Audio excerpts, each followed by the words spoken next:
Kami akan membahas mengenai customer dan consumer behavior. Pertama-tama, saya akan membahas mengenai apa itu customer. Customer adalah individu atau perusahaan yang membeli barang dan jasa yang dihasilkan di dalam ekonomi. Sedangkan consumer behavior adalah aktivitas atau proses ketika seseorang berhubungan dengan pencarian, pemilihan, pembelian, pemakaian, dan pengevaluasian untuk memenuhi kebutuhan dan keinginannya. Selanjutnya saya akan membahas mengenai channel of distribution atau saluran distribusi. Yang pertama, ada supplier langsung menjualkan barangnya kepada consumer atau pengguna terakhir. Biasanya saluran distribusi ini disebut dengan saluran distribusi langsung. Yang kedua, ada supplier menjualkan barangnya kepada retail dan retail menjualkan barangnya kepada customer dan consumer membeli barang kepada customer. Yang ketiga, ada supplier menjualkan kepada perusahaan besar yaitu wholesaler, dan wholesaler membagi-bagi untuk menjualkannya kepada retail, retail menjualnya kepada customer, dan consumer membelinya kepada customer. Selanjutnya yang terakhir, supplier memilih agen untuk menjual produknya kepada wholesaler, dari wholesaler menjualnya kepada retail, dan retail menjualnya kepada customer, dari consumer membeli barang itu kepada customer. Selanjutnya saya akan membahas mengenai Decision Making Unit atau disingkat dengan DMU. Decision Making Unit adalah sekumpulan orang atau tim yang ikut dalam proses pengambilan keputusan pembelian suatu produk, baik barang maupun jasa, di dalam sebuah organisasi. Terdapat perbedaan antara Decision Making Unit pada consumer dan industrial marketing. Pada consumer DMU, kita dapat memakai persamaan yaitu SPADEV. S untuk starter, di mana sesuatu harus mengawali proses pengambilan keputusan. P untuk purchaser, yaitu pembeli yang kenyataannya membeli suatu produk. A untuk advisors, yaitu nasihat atau pengalaman yang biasanya diberikan dari teman, atau pimpinan, atau keluarga. Selanjutnya D untuk decider, yaitu pembuat keputusan. E untuk end user, yang biasanya ditepati oleh consumer, yaitu pengguna terakhir. Dan F untuk finance, yaitu pembayaran. Demikian materi yang dapat saya sampaikan. Terima kasih. Baik, terima kasih atas waktunya. Saya Kadek Safitri Lestari, saya absen nomor 6. Di sini saya akan menjelaskan materi tentang industrial DMU. Terdapat perbedaan mendasar antara konsumer dengan industrial DMU, di mana konsumer cenderung membeli sesuatu dalam jumlah yang relatif kecil atau sedikit dengan tingkat resiko yang kecil juga. Sedangkan industri cenderung membeli sesuatu dalam jumlah yang relatif besar dengan tingkat resiko yang akan semakin amat besar. Industrial DMU memiliki 7 elemen yang dapat kita singkat menjadi BADGIS. Antara lain, yang pertama itu ada buyer, di mana pembeli di sini adalah pembeli yang amat profesional. Oleh karenanya, salesperson yang mendekatinya harus profesional juga. Yang kedua, approvers, di mana para ahli dalam organisasi akan mengecek produk yang tertera dalam daftar pembelian. Maka mereka akan memberikan pendapat atas dasar profesionalismenya tentang produk mana yang akan menghasilkan kepuasan yang lebih tinggi. Yang ketiga itu ada decider, di mana seorang manajer akan membuat keputusan setelah mempertimbangkan semua laporan dan rekomendasi yang masuk. Yang keempat itu ada gatekeeper, di mana dalam organisasi memiliki staf resepsionis dan sekretaris untuk mengontrol seluruh aktivitas harian seorang manajer.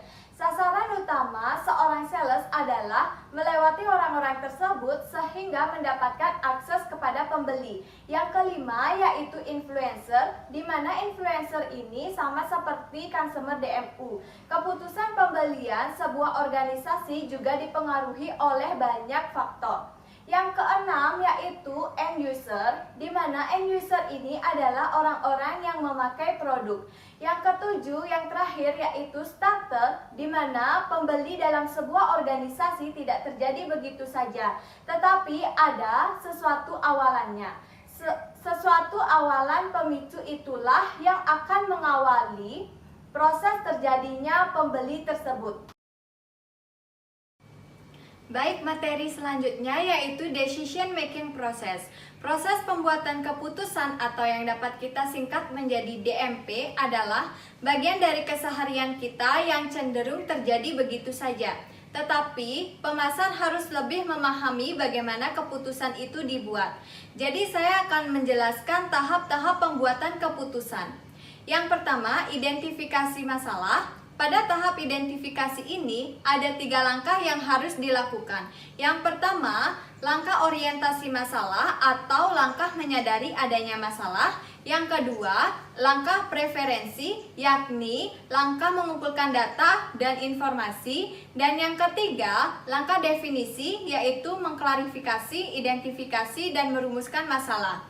Tahap yang kedua yaitu mengumpulkan informasi. Tujuan pengumpulan data dari tahap kedua ini yaitu bertujuan untuk mendapatkan gambaran tentang kemungkinan alternatif solusi yang bisa dilakukan. Tahap yang ketiga yaitu pemilihan alternatif terbaik. Dalam pemilihan satu alternatif terbaik, ada beberapa aspek yang perlu kita perhatikan. Yang pertama, tingkat resiko. Yang kedua, tenaga dan pikiran yang dibutuhkan. Yang ketiga, jumlah dan kualitas sumber daya manusia yang dibutuhkan. Dan yang keempat, waktu yang dibutuhkan. Tahap yang keempat yaitu pelaksanaan keputusan. Setelah keputusan terbaik yang telah ditentukan, maka semua keputusan tersebut harus dilaksanakan. Tahap yang kelima yaitu evaluasi pelaksanaan keputusan. Evaluasi sangat penting dan sangat diperlukan untuk memastikan bahwa fase pelaksanaan keputusan tersebut tetap terjaga dan penuh vitalitas, sekaligus sebagai upaya untuk mengantisipasi adanya perubahan situasi. Pentingnya mempelajari atau memahami DMU atau DMP. DMU dan DMP melatar belakangi semua keputusan pembelian atau apakah pertukaran itu komersial atau sosial. Jadi, orang-orang hanya akan bereaksi ketika adanya alasan untuk bertindak. Sehingga amatlah penting untuk melakukan alasan atau membuat alasan sebelum kita melakukan tindakan. Behavior. Istilah behavior menjelaskan apa yang akan dilakukan seseorang dan bagaimana dia akan bereaksi, bagaimana dia mengarahkan dirinya. Pemasar perlu tahu atau memahami perilaku seseorang sedemikian rupa. Kita merespon keadaan sebagian dengan insting, sebagian lagi dengan apa yang telah kita pelajari. Motivation, sesuatu yang ada di dalam atau internal yang mendorong kita untuk bertindak. Maslow. Profesor Maslow dan risetnya menyarankan bahwa orang-orang akan digerakkan oleh paling tidak 5 jenis kebutuhan. Yang pertama, kebutuhan akan pakaian dan perlindungan. Kebutuhan dasar, kebutuhan akan makanan, air, untuk tidur, untuk reproduksi. Kebutuhan akan rasa aman, kebutuhan akan rasa cinta dan rasa memiliki. Kebutuhan akan penghargaan atau pujian. Kita memiliki kebutuhan dan keinginan, need and want. Kebutuhan adalah suatu yang kita percayai harus kita miliki. Keinginan adalah suatu yang sebaiknya kita miliki atau tidak harus. Pemasar harus bisa mengubah keinginan menjadi kebutuhan. Pemasar memakai intensif ketika akan memberikan benefit. Intensif yang terbaik, intensif yang berhubungan dengan motivasi seseorang. Kita harus memahami bagaimana seseorang bisa dimotivasi dalam memilih intensif yang mana yang terbaik untuk dipilih. Individual behavior. Segala perilaku dipengaruhi oleh keadaan. Contoh, saat kita merencanakan kapan dan di mana akan makan. Misalnya, pilihan kita tergantung pada seberapa lapar kita, seberapa gampang untuk mendapatkan makanan, dan sebagainya. Perkenalkan, nama saya Nisa Rusrana, nomor absen 22. Di sini saya akan menjelaskan tentang products dan user benefit. Products benefit. Pentingnya masing-masing benefit bervariasi dengan kebutuhan masing-masing individu. Oleh karenanya, seorang pemasar harus mampu untuk mengidentifikasikan kebutuhan, kemudian mendesain produk untuk memuaskan kebutuhan tersebut. Contohnya adalah brand mobil Ford yang memiliki berbagai macam model dan juga jenis mobil untuk memuaskan kebutuhan pelanggannya. Lalu, ada meeting user needs. Seorang pemasar haruslah mampu untuk mengidentifikasi kebutuhan dari customer dan consumer-nya. Kemudian, mengembangkan benefit dari produknya untuk memuaskan kebutuhan tersebut. Seringkali, benefit yang sama dapat memuaskan beberapa kebutuhan dari penggunanya atau user needs. Contohnya adalah sepeda yang terbuat dari baja stainless. Produk benefitnya yaitu sangat kuat, yang berarti tahan lama, dan user benefitnya yaitu hemat. Selanjutnya, saya akan menjelaskan tentang segmentation, targeting, dan positioning. Yang pertama yaitu market knowledge. Seorang pemasar haruslah mengetahui banyak tentang kebutuhan dari customer dan consumer-nya. Yang perlu diketahui adalah siapa yang membeli produk tersebut, mengapa orang-orang membeli produk tersebut, di mana orang-orang membeli produk tersebut, kapan orang-orang membeli produk tersebut, dan bagaimana orang-orang melakukan pembelian terhadap produk tersebut. Yang jelas adalah bagaimana membuat tugas menjadi semakin mudah untuk pembeli dalam menemukan dan juga membeli kebutuhan yang mereka butuhkan. Oleh karenanya, seorang pemasar haruslah memiliki produk yang tepat, pada waktu yang tepat, pada tempat yang tepat, pada harga yang tepat, dan dengan pesan yang tepat. Alat penting untuk mencapai semua itu yaitu segmentation, targeting, dan positioning. Yang kedua yaitu segmentation. Segmentation adalah membagi pasar menjadi kelompok-kelompok konsumen berdasarkan kebutuhannya. Kriteria dari segmentation yang pertama yaitu measurable, yaitu bisa diukur. Yang kedua substansial, yaitu cukup substansif. Accessible, yaitu mudah untuk diakses, dan actionable, yaitu mudah untuk diterapkan. Form of segmentation atau bentuk dari segmentasi ada 3. Yang pertama yaitu geographic.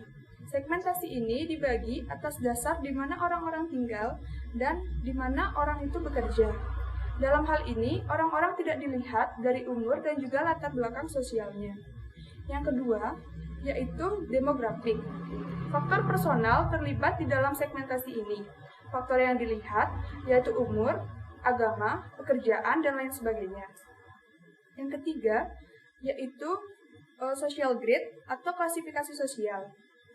Pada segmentasi ini, orang-orang dilihat dari bagaimana peran mereka di dalam kehidupan ini.